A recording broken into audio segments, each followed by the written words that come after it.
अल्लाह पाक ने 5 सिफात जिक्र की हैं ईमान वालों की कि उनके सामने अल्लाह का जिक्र किया जाता है तो उनके दिल डर जाते हैं। जब कुरान पाक की तिलावत की जाती है उनके ऊपर तो उनका ईमान बढ़ जाता है और वो लोग अपने रब पे भरोसा करते हैं। रब के अलावा उन पर किसी की नज़र किसी पर उनकी नहीं जाती।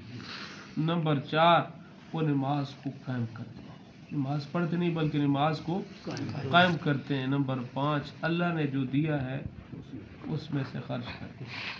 अब अल्लाह फरमाते हैं जिन लोगों में ये 5 सिफात होंगी उलाइका हुमुल मुमिनून हक्का, ये पक्के मोमिन हैं।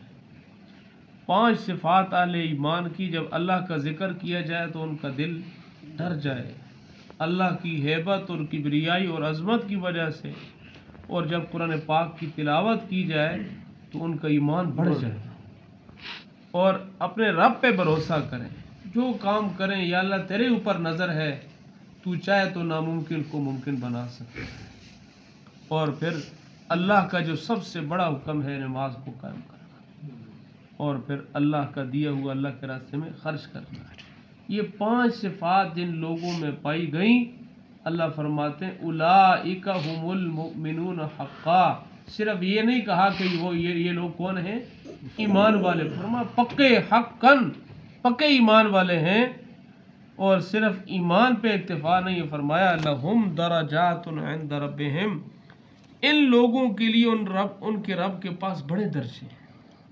हदीस पाक में आता है जन्नत में 100 दर्जे हैं। एक दर्जे में सारा जहान आ जाए तो सारा जहान जितना भी आदम अलैहिस्सलाम से लेकर क़यामत तक सारे लोग एक जहान में आ जाए। इतने बड़े जहान अल्लाह ने बनाए हैं और पता नहीं कितने 100 दर्जे हैं। ज़मीन से आसमान, मशरिक़ से मगरिब, पता नहीं कितने सैकड़ों दर्जे एक जन्नत में। अल्लाह ने ऐसी जन्नत तैयार की है। फरमाया लहुम दरजातुन, दर्जे हैं, मकाम है अल्लाह के यहाँ। और सिर्फ मकाम नहीं, फरमाया बतौर इंसान होने की कोताही भी होगी, कमज़ोरियाँ भी होगी। फरमाया मग़फ़िरतुन, उनके लिए बख्शिश भी। और सिर्फ बख्शिश नहीं है, फरमाया वरिज़्क़ुन करीम, रिज़्क़ का वादा। अल्लाह रोज़ियाँ भी देगा, इज़्ज़त की रोज़ी खुदा देगा। आज मेरे और आपका जिक्र पे दिल नहीं लगता।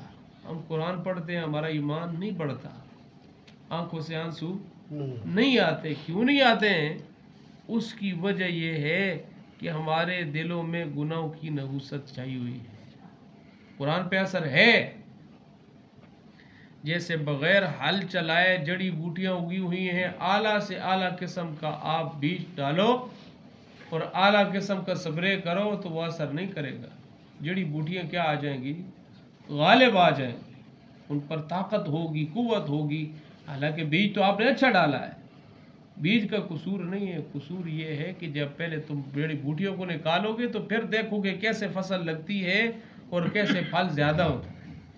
आज हम कुरान की तिलावत करते हैं, कुरान में असर है, लेकिन अंदर जो बदनज़री का, हराम खाने का, सुनने का, देखने का जो गुनाह है उसका असर चढ़ा होता है, जिसकी वजह से कुरान का नूर तो आता है लेकिन असर पूरा नहीं होता। हमारे दिल असर कबूल नहीं करते।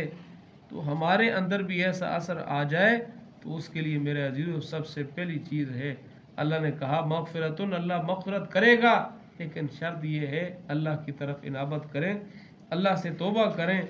जब तौबा करेंगे तो ख़ुद ब खुद यूँ ही कुरान पाक की तिलावत शुरू होगी तो अल्लाह पाक फ़ौरन ही हमारे दिल पर उसका असर डालेंगे, दिल असर को कबूल करेगा।